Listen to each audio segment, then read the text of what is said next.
Let's talk about international affairs, if we may, for a few minutes, because the government is watching what happens in Greece very closely following victory for the left-wing Syriza party at the weekend in the country's general election. Syriza has now struck a deal with another anti-bailout party, an independent Greeks, enabling it to form a coalition. Now, both are against austerity measures imposed in return for an international bailout. Now, David Cameron says what's happening in Greece shows how important it is for Britain to stick to its economic plan. Instability in the Eurozone, less rapid growth from the developing economies.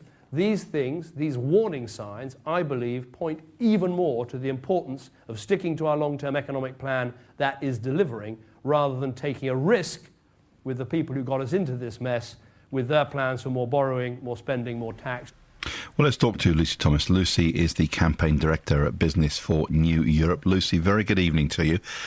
These are really important times for the shape of the EU, Lucy. But if the new government decides to go ahead with some of its ideas, can we say goodbye to more? Can it say goodbye to more help from the EU?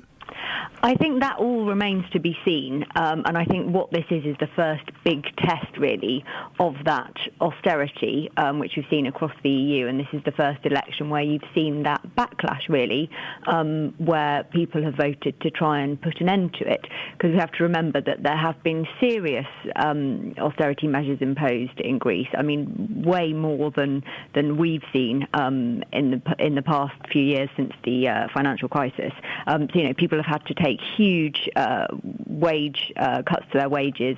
Living standards have dropped hugely. You've got unemployment of about 25%, up to 60% among young people. And so they're saying, well, hang on a minute, how long can we do this for? And as you say, Syriza, the left-wing party who've won, have said they're going to increase the minimum wage, they're going to hire back a lot of those public sector workers, they're going to increase pensions. But also, as you say, that's incompatible with the current terms of the EU bailout programme. Lucy, what they're basically going to do, what they're saying they're going to do, is go back to the old ways of their financial situation, which brought them to ruin in the first place. Yes, absolutely. And on the face of it, those two things are incompatible. You can't possibly go back to spending the same amount as they were previously and meet those requirements. So what's needed on both sides is compromise, and they have to look at what's realistic and what's feasible. So one suggestion, for example, is pegging the future EU conditions to growth.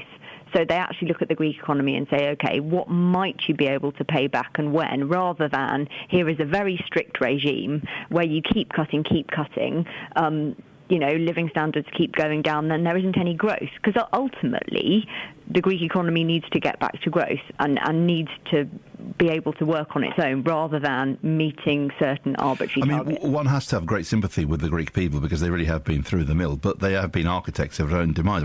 They can't just dictate these sort of terms to the EU now, can they, to Europe?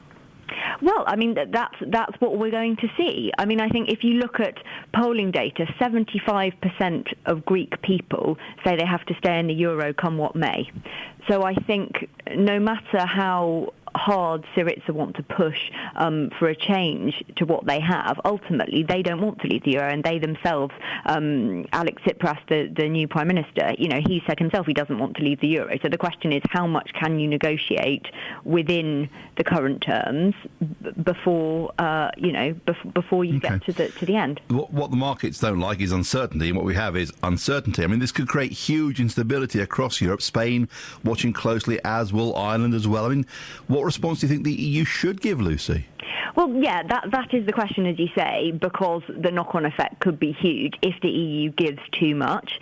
Absolutely, as you say, you could have the left-wing party Podemos in Spain is also doing very well in the polls. They could win the next election. Then you could have, as you say, similar Italy, Ireland and others saying, well, hang on a minute, can we not renegotiate our settlement? So I think the EU has to listen to what the bottom line of Syriza is. That's really the question. I think what they've said in the run-up to the election and what that may really be their bottom lines are different. So I think the EU will listen intently. And again, nobody in the EU, Angela Merkel and others, want to see Greece leave the euro. So there will have to be a compromise. OK, but they do owe a lot of money. I mean, is there a chance that they can actually walk away from, enormous, mind-boggling debt? They can't just walk away from that, can they? No, absolutely not. And I don't believe that they truly think they can either.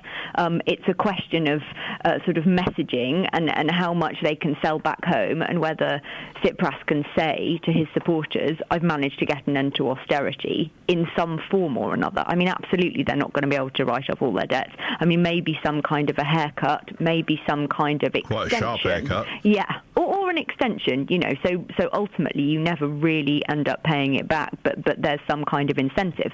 The other point, of course, is that Greece hasn't really gone through all of the reforms that it needed to get the economy going again. So, for example, there still isn't necessarily a culture of paying all the taxes that you should. Liz, one of the ideas I've heard on this, Liz, is apart from the Troika going in, they need to have someone go in and run their tax system so the Greeks actually pay their taxes.